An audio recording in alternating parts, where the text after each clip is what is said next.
पंजाबी में कहावत है, सास चंगी होवे या ते दीवार ते टंगी होवे।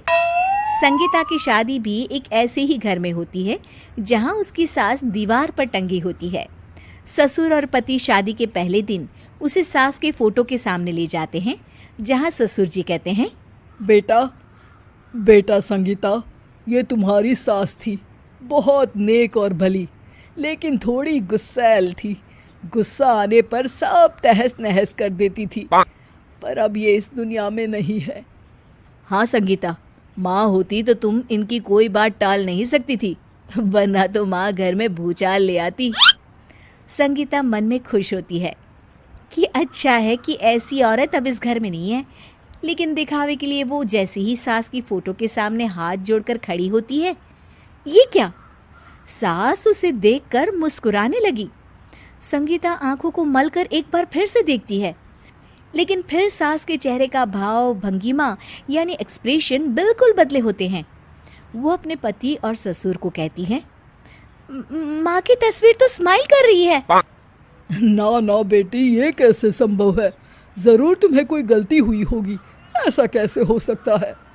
लगता है तुम शादी की सारी फॉर्मेलिटी करते करते थक गई हो, तुम्हें आराम की जरूरत है संगीता। खैर, सारे संगीता की बात को इग्नोर कर कमरे में चले जाते हैं। वैसे सास की फोटो पर एक्सप्रेशन एक के बाद एक बदलते ही रहते हैं। सुबह होती है, पति और ससुर को काम पर भेजकर संगीता कमरे की सफाई करने में लग जाती है कि तभी उसे आवाज आती है, टेबल ठीक से साफ करो। ऐसे भी कोई टेबल साफ करता है? इससे अच्छा तो ये गंदा ही था। किसी औरत की आवाज सुन संगीता दंग रह जाती है और सोचने लगती है कि आवाज कहाँ से आई।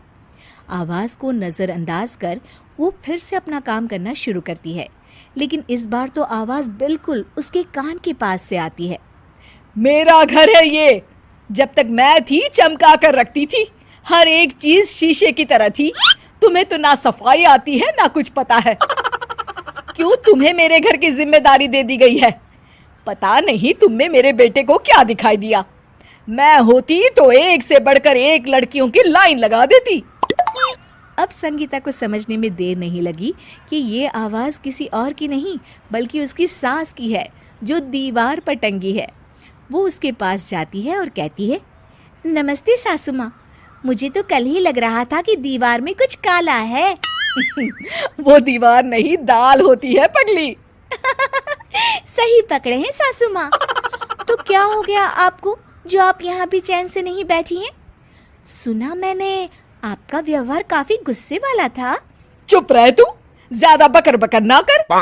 घर का काम करना तो आता नहीं, आई है मुझसे बहस करने। हाँ देखिए सासू माँ, मैं आपसे साफ साफ कह देती हूँ, मुझसे पंगा लेने की कोशिश मत करिएगा। तभी पीछे से संगीता का पति आता है। अरे संगीता, किससे बात कर रही हो? कौन है वहाँ?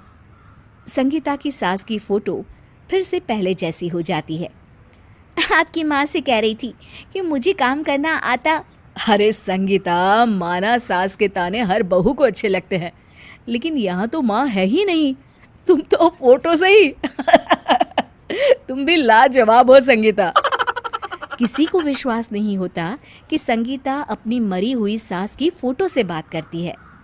वहीं आए दिन संगीता की सास संगीता को किसी न किसी बात पर आते जाते ताने देती। संगीता को भी अब सास के तानों और उनसे बात करने की आदत हो गई।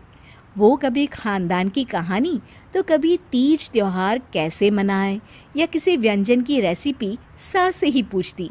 सारा दिन घर में अकेली संगीता की सास अब उसके लिए तानों के साथ पक्की साथी की तरह भी रहने लगी थी, जो किसी और को नहीं बल्कि संगीता को ही सुनाई देती।